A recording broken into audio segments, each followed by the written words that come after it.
Sung Jin-Woo emerged from the dungeon. His phone rang, waking him from his deep sleep. It was Nana's ringtone, but when he picked it up, he was surprised to hear his sister's voice. Annoyed, Jin-Woo asked, "Why are you calling me this early?" Jin-Na responded, "Did you forget? You promised to come to my school today." Suddenly, Jin-Woo panicked, breaking into a cold sweat. He had completely forgotten. "What time do I need to be there?" he asked, still groggy. After getting the time from Jin-Na, he quickly reassured her, "Don't worry, I won't be late." After showering and getting dressed, Jin-Woo thought to himself, "Maybe I should put in some extra effort today." After all, he was meeting his sister's teacher. It wouldn't look good to show up in casual clothes. Meanwhile, at the bank, Sung Jin-Woo was waiting in line. When it was finally his turn, the receptionist greeted him. "How can I help you?" "I'd like to request a new debit card and update my savings book," Jin-Woo replied. The receptionist took a look at his account balance and was immediately stunned. 1.4 billion, she muttered under her breath, unable to believe what she was seeing. Looking at the young man in front of her, she couldn't help but ask, "What do you do for a living?"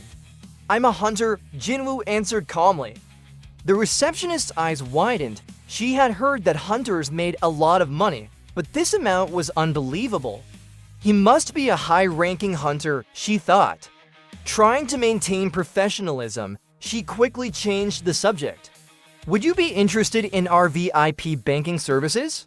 "No, I'm not interested," Jin-Woo declined immediately. At school, Jin-Na was shocked to see her brother standing there, looking completely different than usual. "Are you really Sung Jin-Woo?"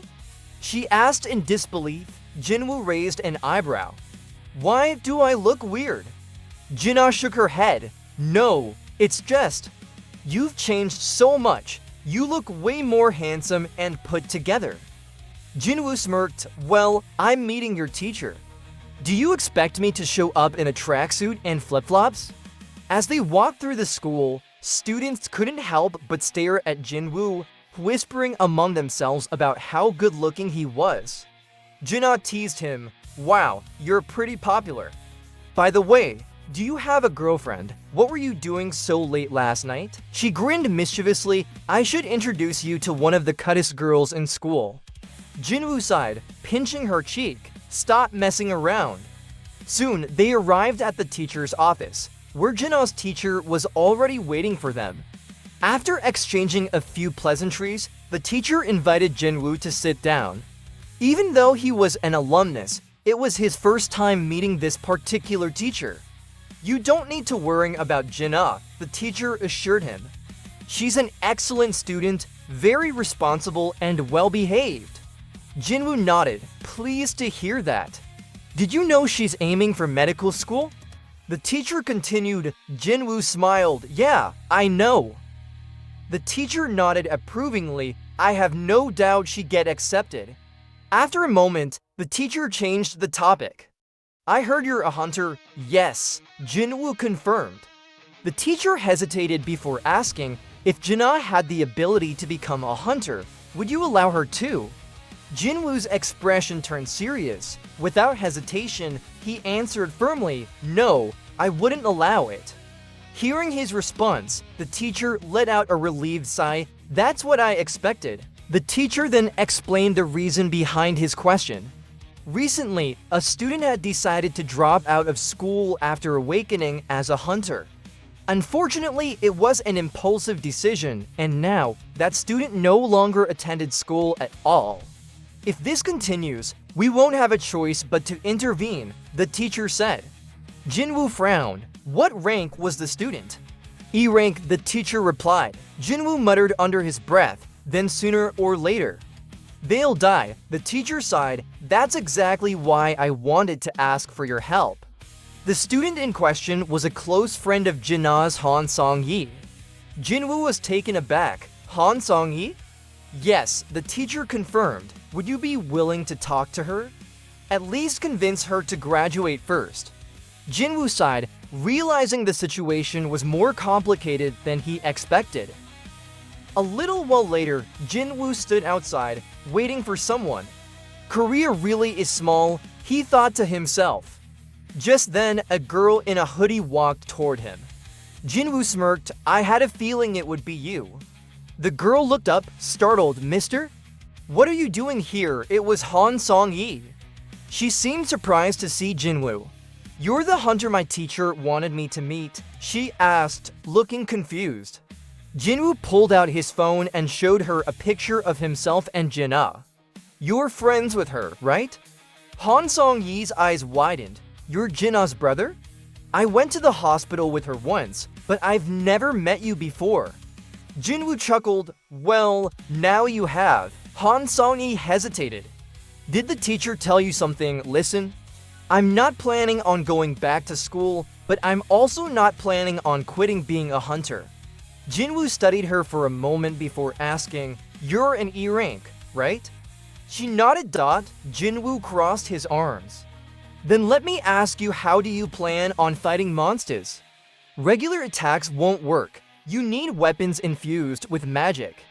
And those weapons don't come cheap. They break easily, forcing you to buy new ones. This isn't a fun business," he added. Han Song-yi scowled. "Are you saying I should just quit?" Jin-Woo smirked. "No, I'm not here to force you to stop." Han Song-yi was surprised. She hadn't expected that response.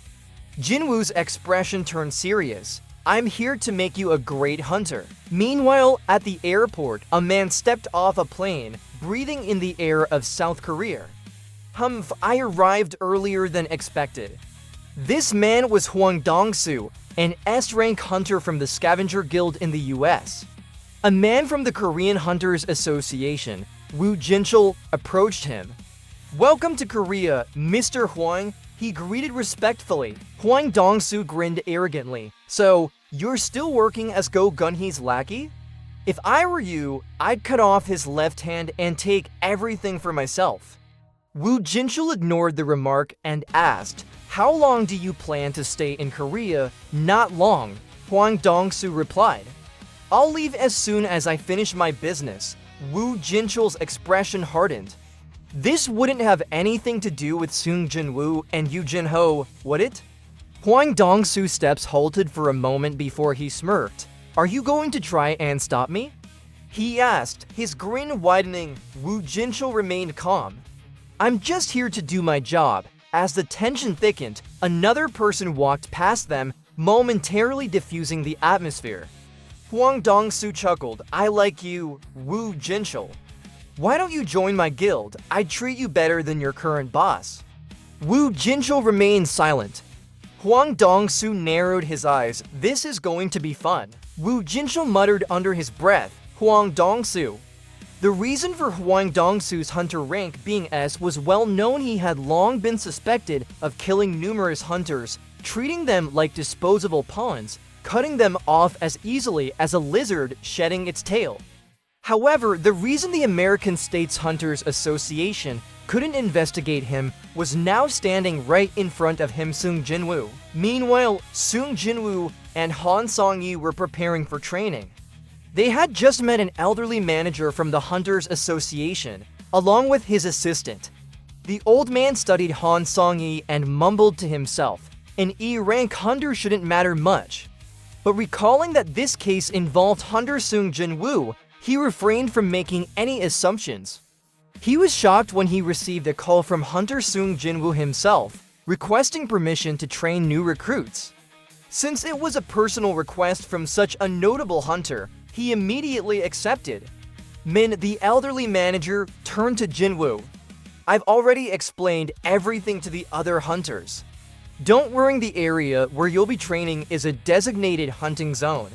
Not many people live there, and we've sealed off some sections completely." Then the old man suddenly mused, "If you're interested, you should consider joining the White Tiger Guild. Training new members is a great experience."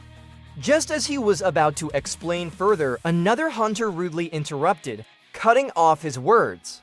"We're not here for a picnic," the hunter sneered arrogantly before walking off. Jin-Woo turned to the old man. Who was that? That's Kim Yeon, the old man sighed, our new ranker. Apparently, she took offense to the fact that I accepted your request so quickly. The leader of the assault team then explained, this group consists of 1 A rank hunter, 7 B ranks, and for C ranks 12 people in total. It might seem excessive for a C rank gate, but these hunters are still new and need real combat experience.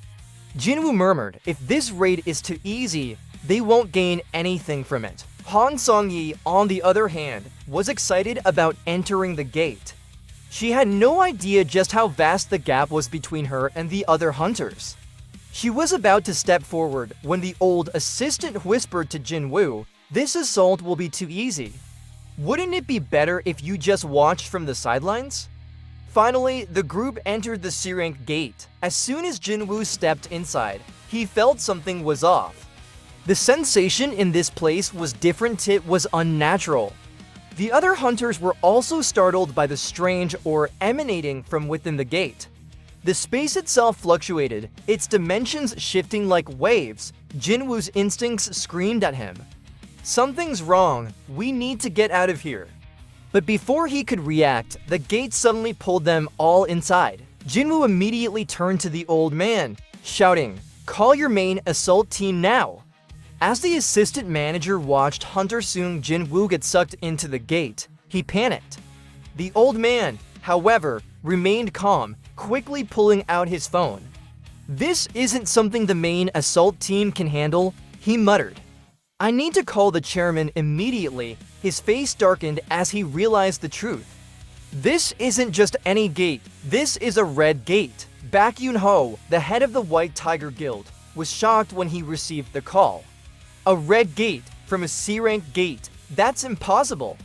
Determined to confirm it himself, he immediately decided to head to the site. Meanwhile, in a car headed toward the gate, Hwang Dong-soo leaned back and smirked. Nice ride, he said, admiring the vehicle Woo Jinchul had arranged for him. But don't you think an S-rank hunter deserves something a little better? Woo Jinchul ignored his comment. By the way, do you want to visit your brother's burial site? Hwang Dong-soo scoffed, what's dead is dead. I don't care about his grave, I only care about getting back what belongs to me. Then where do you want to go? Woo Jinchul asked. Dong-soo grinned, to a dungeon, the worst kind of hunters always hide in dungeons. Woo Jinchul frowned, how do you plan to find them? There are hundreds of gates across Korea. Dong-soo chuckled, in the 21st century? That's not a problem, he glanced at his phone and smirked. Looks like an E-rank hunter just entered a dungeon, Sung Jin-Woo. Woo Jinchul's expression darkened. The rules inside and outside a dungeon are different. Hwang Dong-soo. Don't do anything reckless. Dong-soo leaned back, an arrogant smirk on his face. Whether I bury them or not, that's none of your business. Woo Jinchul remained silent, his face unreadable. Inside the dungeon, Jin-Woo and his party were completely disoriented. This doesn't look like a dungeon, someone murmured. Even stranger, the gate they had entered through had completely vanished. Han Song-yi turned to Jin-Woo. Is something wrong? Before he could answer, an ice arrow shot toward her. Jin-Woo reacted instantly, deflecting it just in time. Han Song-yi gasped, startled, then another member of the party was struck by an ice arrow. Panic spread through the group as more arrows rained down from the forest. Jin-Woo narrowed his eyes, we're being ambushed. The attackers soon revealed themselves ice elves. Unlike what the fairy tales described, these were not noble, elegant beings. Those who had never encountered them before called them elves, but those who had fought them in battle had another name for them, hunters executioners. Outside the gate, Baek Yoon-ho examined the area, his frustration growing. This is ridiculous, he muttered. Wasn't this supposed to be a C-rank dungeon? The old manager confirmed. Yes, it was classified as C-rank. Baek Yoon-ho scowled. Did you call the Korean Hunters Association? They're pretending it's nothing serious, the old man replied bitterly. They insist this is just a normal C-rank gate. Baek Yoon-ho clenched his jaw. Red gates only appear in high-ranked dungeons. There's no way this is just a C rank. He stared at the gate in front of him. At the very least, this is a B rank. Maybe even a rank. He turned back to the old manager. How many of our people are inside any high rankers? 12 in total, the old man replied. Wanna rank Kim Yul leading the group, 7 B ranks. Baek Yoon-ho nodded. We should be fine, then. If this is a B rank dungeon, we'd need at least 3 rank hunters to handle it. If it's in a rank, we'd need an S rank or at least 10 ranks to survive. If this is truly in a rank, they're all as good as dead. The old man hesitated before speaking again. There are also 2 others inside. They're not White Tiger Guild members. Baek Yoon-ho frowned. Who? One of them is the hunter I've been keeping an eye on lately, the old man admitted. Baek Yoon-ho raised an eyebrow. A hunter who caught your attention? What rank are they? B. The old man shook his head. Baek Yoon-ho's expression darkened. S? Finally, the old man answered, no, he's an E rank. Baek Yoon-ho's eyes widened in shock.